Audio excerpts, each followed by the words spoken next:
अपनी जिंदगी को खोल के जीने वाली रूबी, जिसकी जिंदगी का एक बुरा दिन उसके आने वाले दिनों को जहन्नुम में बदल दिया। सिर्फ एक हादसा जिसने उसको तोड़ भी दिया और मजबूत भी बना दिया। ऐसा आखिर हुआ क्या था रूबी की जिंदगी में, जानने के लिए एक्सप्लेनेशन की तरफ चलते हैं। मूवी स्टार्ट होती है रूबी नामी लड़की से, जो अपने दोस्तों के साथ सस्पेंस मूवी देख रही थी। सब मूवी को बहुत एंजॉय करते हैं और रात लेट हो जाने की वजह से अपने पेरेंट्स से छुप के घरों में जाते हैं। नेक्स्ट सीन में ब्रेकफास्ट टेबल पे रूबी अपने डैड से झूठ बोल देती है कि वो जल्दी सो गई थी और इस बात को बहुत फख्र से स्कूल में अपने फ्रेंड्स को बताती है। रात को उसके पेरेंट्स अपनी एनिवर्सरी को खुशी में बाहर एंजॉय करने गए थे और रूबी को तो बस मौका चाहिए होता था अपनी फ्रेंड्स के साथ खुलकर जिंदगी जीने का, इसलिए वो भी बाहर चली गई। रात को घर लेट आई तो वो अपने घर के बाहर पुलिस की गाड़ियाँ देखकर परेशान हो गई। उसको लगा कि उसके पेरेंट्स ने उसके घर से गायब होने की वजह से पुलिस को बता दिया है, लेकिन मामला कुछ और ही था। रूबी खाली घर में जाकर अपने पेरेंट्स को आवाज देती है, लेकिन वहाँ उसके पेरेंट्स की जगह पुलिसमैन आते हैं जो रूबी पे रिवील करते हैं कि उसके पेरेंट्स एक्सीडेंट में मारे गए। एक ही रात में पूरी फैमिली की खुशियाँ छीन गयी। रूबी और रेथ के लिए मानो जैसे उनकी पूरी दुनिया ही उजड़ गई हो। फ्यूनरल वाले दिन चर्च रूबी के नेबर टेरी और उसकी वाइफ एरिन उसके पेरेंट्स की याद में एक स्पीच करते हैं, जिसको सुनकर सब रोने लगते हैं। फ्यूनरल के बाद रूबी की मुलाकात अपनी मॉम के भाई जैक से होती है, जो रूबी को तसल्ली देते हुए कहता है कि अगर कभी भी जिंदगी में मेरी जरूरत पड़े तो मुझे कॉल कर लेना। लेकिन रूबी को उस पे गुस्सा था कि वो अपने बिजनेस की वजह से 10 साल से इनसे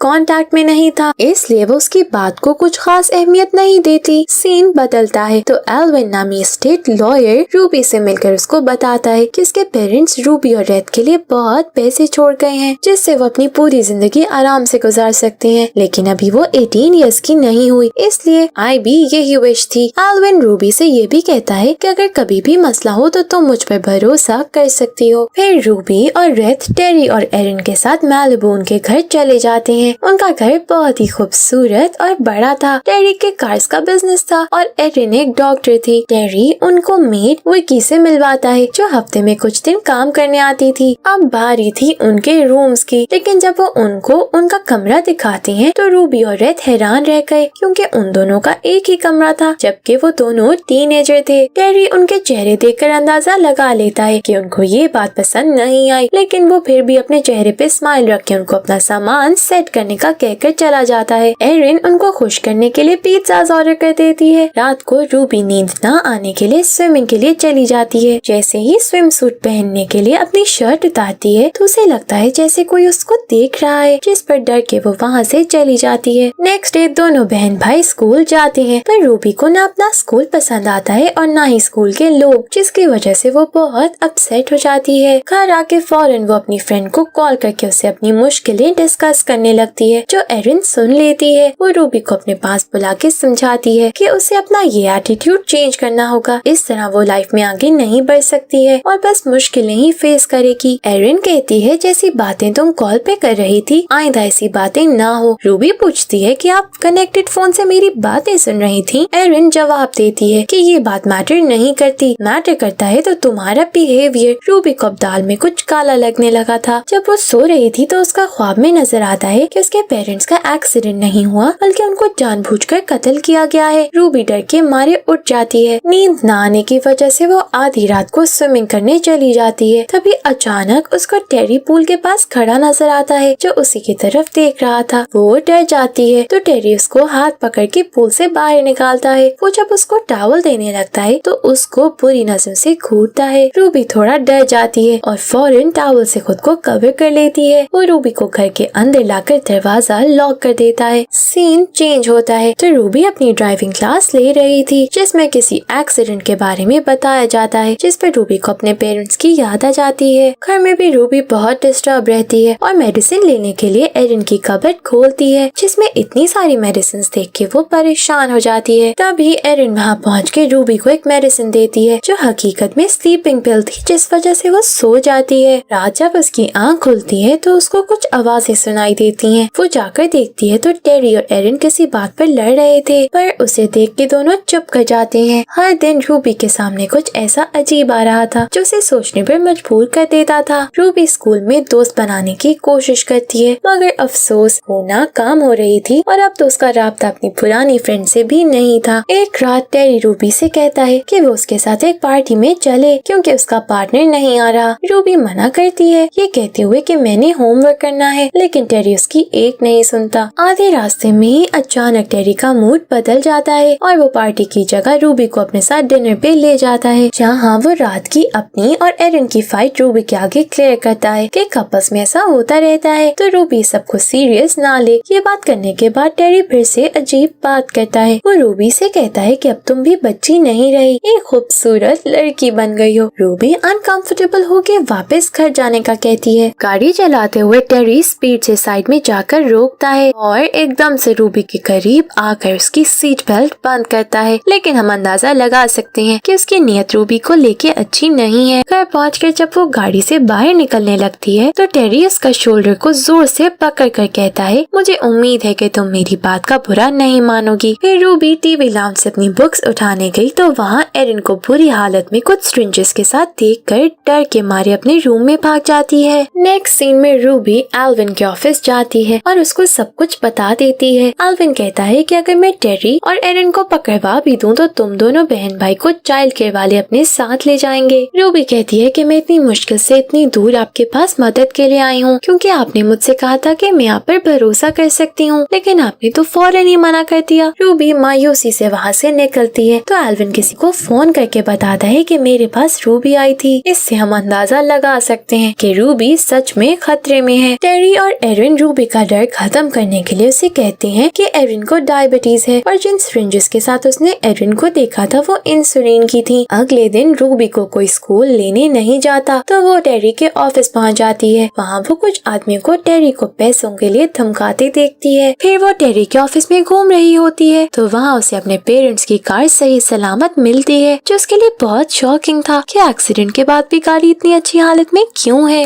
रास्ते में टेरी रूबी को उन आदमियों की फिक्र करने से मना करता है क्योंकि बिजनेस में ऐसा चलता रहता है। रात को रूबी अपनी स्कूल असाइनमेंट करने के बजाय अपनी पेरेंट्स के एक्सीडेंट पे रिसर्च करती है, जिससे उसे पता चलता है कि उसके पेरेंट्स BMW कार में थे। रूबी को अब दाल में कुछ काला लगने लगता है क्योंकि उनके पास तो ऐसी कोई कार ही नहीं थी। फिर वो असाइनमेंट बनाते बनाते ही सो जाती है, जो देख के टेरी वहाँ आके उसकी असाइनमेंट पूरी कर देता है। रूबी को इस बात का अंदाजा हो जाता है, जिस पर वो सुबह टेरी को थैंक यू कहती है। स्कूल में रूबी से सोशल सर्विस की इंस्पेक्टर नैन्सी मिलने आती है। वो रूबी से एरन और टेरी के बारे में पूछती है, जिस बारे में वो एल्विन को बता कर आई थी। रूबी उसको सब सच बता देती है और साथ ये भी कहती है कि एरन और टेरी ने काफी बातें क्लियर कर दी थी। वो नैन्सी से कहती है कि उनको मत बताना कि मैंने शिकायत की थी। नैन्सी कहती है कि बेफिक्र रहो, ऐसा कुछ नहीं होगा। फिर नैन्सी और एरन और टेरी से मिलकर घर का हर कोना अच्छी तरह देखती है। वो उसको रेत का रूम दिखाते हैं जिसमें अब एक ही बेड था और फिर रूबी का कमरा। जब नैन्सी एरन के वॉशरूम देखती है तो उसको कुछ मेडिसिन मिलती है और कुछ लिक्विड्स। एरन कहती है कि ये इंसुलिन है क्योंकि मुझे डायबिटीज है। तब तक बच्चे भी घर आ जाते हैं तो नैन्सी रेत से मिलती है और उसे पूछती है कि तुम सारा दिन क्या करते हो, तो वो झूठ बोलता है कि मैं स्कूल से आकर होमवर्क करके जल्दी सो जाता हूँ। नैन्सी रूबी से मिली है और उसको कहती है कि तुम्हारा कमरा बहुत प्यारा है। रूबी ये सुनकर शॉक हो जाती है क्योंकि उसको यकीन नहीं आ रहा था कि नैन्सी बोल क्या रही है। फिर उसे पता चलता है कि इन लोगों ने नैन्सी के आने से पहले ही दोनों के रूम्स अलग कर दिए थे। उनके जाने के बाद रूबी रेड से पूछती है कि तुमने झूठ क्यों बोला। रूबी गुस्से से उसकी चिप्स डस्टबिन में फेंकती है तो डस्टबिन में उसको कुछ पेपर्स मिले। उन पेपर्स पर लिखा था कि टेरी बच्चों को स्कूल से हटाकर फीस के पैसे वापस ले रहा है जो उसको चाइल्ड केयर की तरफ से मिले थे। उनमें एक लेटर शिकागो से भी आया था जो उनके अंकल जैक ने लिखा था, लेकिन इन लोगों ने उन्हें कुछ भी नहीं बताया था। रूबी पेपर्स छुपाकर रूम में जाती है। वहाँ वो पेपर्स पढ़ के उसके पाँव के नीचे से जमीन निकल जाती है। यहाँ हम पे रिवील होता है कि उसके पेरेंट्स का कोई एक्सीडेंट नहीं हुआ था बल्कि ये एक प्लान्ड मर्डर था। टेरी और एरन ने उनके पेरेंट्स को पैसों के लिए मारा था, लेकिन एरन अब इस बात पे पछता रही थी, पर टेरी को अब भी कोई गिल्ट नहीं था। इस वजह से इन दोनों के बीच अच्छी खासी लड़ाई हो जाती है। अब रूबी को डर था कि ये लोग इन्हें भी ना मार दें, इसलिए रात को रूबी रेत को लेकर भागने की कोशिश करती है, मगर अफसोस कि टेरी को गाड़ी की आवाज से पता चल जाता है और वो इन दोनों को पीछा करते हुए इन्हें घर वापस ले आता है, जहाँ वो रूबी को जबरदस्ती घसीटते हुए अंदर लाता है और एरन उसे इंजेक्शन देके बेहोश कर देती है। एरिन को नशे की लत लग गई होती है और वो हॉस्पिटल से ही ड्रग्स चोरी करती थी। हॉस्पिटल में इसका पता चलने पर एरिन को जॉब से निकाल देते हैं। रात एरिन को ड्रग्स की हद से ज्यादा जरूरत थी। वो ही लेने टेरी जाता है तो पीछे से एरिन को ड्रग्स घर में ही मिल जाते हैं, जिनकी ओवरडोज की वजह से उसकी डेथ हो जाती है। ये एक बहुत ही शॉकिंग मोमेंट होता है। रूबी और उसके ब्रदर की दोबारा भागने की कोशिश की वजह से टेरी उनको बेसमेंट में बंद कर देता है, लेकिन वो दोनों जैसे तैसे वहाँ से निकल जाते हैं और टेरी की कार की चाबियां भी चुरा लेते हैं। फिर उन पे एक और सच रिवील होता है। वो टेरी और एल्विन को बातें करते सुनते हैं तो उन्हें पता चलता है कि एल्विन भी इनके साथ मिला हुआ था। थोड़ी देर बाद टेरी से पैसे लेने वाले आ जाते हैं जो एल्विन को मारकर टेरी को अपने साथ ले जाते हैं। रूबी ने टेरी की गाड़ी की ब्रेक्स फेल कर दी थी, जिसकी वजह से उनका एक्सीडेंट हो जाता है। रूबी और रेथ डरी हुई हालत में घर से निकलते हैं, तभी भागते हुए उन्हें एक पुलिसमैन की कार मिली। दोनों उसके साथ जा रहे होते हैं तो रास्ते में टेरी की कार का एक्सीडेंट देख के पुलिसमैन चेक करने वहाँ आ जाता है, जहाँ टेरी कोई बहुत ही खतरनाक आदमी होने का सबूत देते हुए पुलिस वालों को मार डालता है। फिर वो रूबी की तरफ बढ़ता है, लेकिन विलन जितना भी खतरनाक हो हीरोइन को कुछ नहीं कर सकता। इसलिए रूबी खुद को बचाते हुए किसी तरह कार